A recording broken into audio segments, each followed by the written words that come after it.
మహాకుంభమేళ అనగానే కొన్ని కోట్ల మంది స్నానాలు ఆచరించే త్రివేణి సంగమం ఘాట్ అయితే మనకు గుర్తువస్తుంది. ఇప్పుడు మనం ఉన్నదైతే త్రివేణి సంగమం ఘాట్. గంగా, యమున, సరస్వతి నదులైతే ఇక్కడ కలవడం జరుగుతుంది. సరస్వతి నది అంతర్వాహిని. ఇక్కడ ఈ ప్రాంతంలోనే నాగసాధువులు కూడా స్నానమాచరించడం అయితే జరుగుతుంది.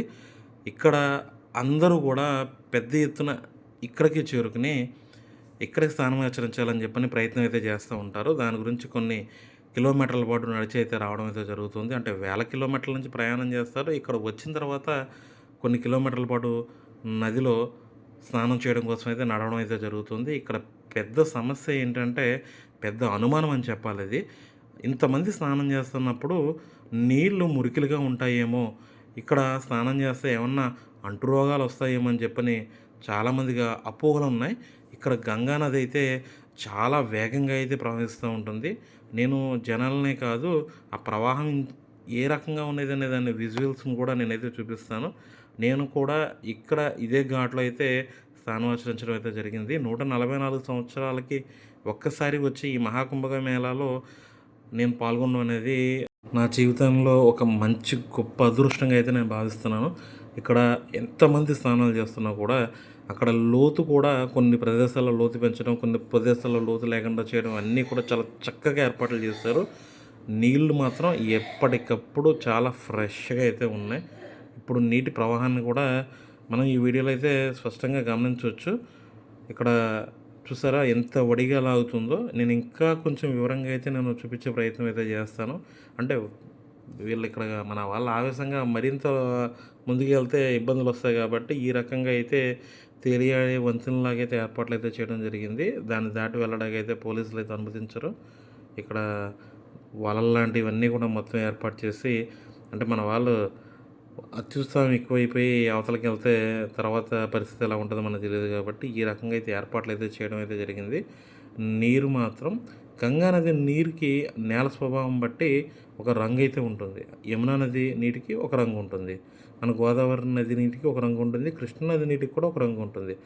అలాగా ఇక్కడ గంగా నది నీటి రంగు అయితే ఈ విధంగా ఉంటుంది. అలాగని కొంతమంది మురికి అనుకోవచ్చు, కొంతమంది బాగుంది అనుకోవచ్చు. ఏదైనా కూడా ప్రతి నీటి బిందువు కూడా చాలా పవిత్రంగా ఎప్పటికప్పుడు స్వచ్ఛంగా వస్తుందే తప్పితే కానీ అక్కడ ఏదో స్టోరేజ్ ఉన్న వాటర్ అయితే ఏం కాదు. నేను ఇదే నీళ్ళలో ఇక్కడ త్రివేణి సంగమంలో అయితే నేను ఈ పుష్కర స్నానం అంటే మహాకుంభమేళ స్నానాన్ని అయితే ఇక్కడ చేయడం అయితే జరిగింది. నేనైతే ఈ జన్మలో మర్చిపోలేని మహాఘట్టం అని చెప్పుకోవచ్చు నా వరకు, నా జీవితంలో. నది నీళ్ళు మాత్రం చాలా అద్భుతంగా అయితే ఉన్నది ప్రవాహం. చాలామంది అనుకుంటున్నారు కోట్ల మంది స్నానం చేస్తారు కదా, నీళ్ళు మురికైపోయి ఉంటాయని చెప్పని అనుకుంటారు. నీళ్ళు అయితే మట్టితో ఉంటాయి వాస్తవం, కానీ చాలా ఫ్లోటింగ్ అంటే చాలా ఎక్కువ ఉంది. ఇక్కడ ఫ్లోటింగ్ చూస్తే ఎంత ఇదిగా ఉందన్నది కనిపిస్తుంది. ఎప్పటికప్పుడు ఫ్రెష్ వాటర్.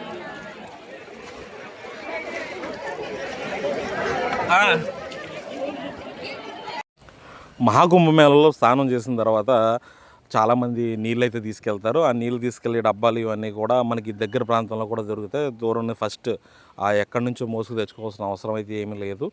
ఈ రకంగా స్నానం అయిపోయిన తర్వాత నీళ్ళు తీసుకునే వాళ్ళకి ఇంకోటి ఏంటంటే, కొంతమంది అక్కడ 50 రూపాయలు 100 రూపాయలు కూడా తీసుకుని కొంచెం ముందుకెళ్ళి అక్కడ లోకల్ వాళ్ళు కొంతమంది ఉంటారు, వాళ్ళ మధ్య నుంచి తీసుకొస్తాం నీళ్ళు, మీకు బాగుండే నీళ్ళు అని చెప్పని కూడా తీసుకొస్తూ ఉంటారు.